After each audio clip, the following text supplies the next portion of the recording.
மறிக்கொழும்பு வாசோ உன்னுடைய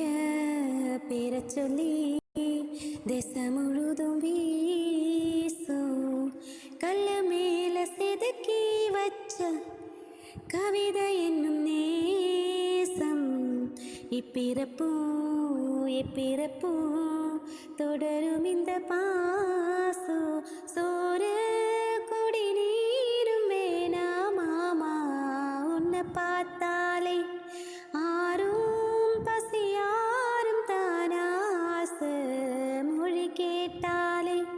முன்ன பிரிஞ்சிருக்க தன்னை தனிச்சிருக்க அப்ப பாடி அம்மம்மாடி மனசு ஒத்துக்காது சிந்தூர பாண்டிக்கொரு சோடி கூடு சோல கருது போல தோள தொட்டு ஆ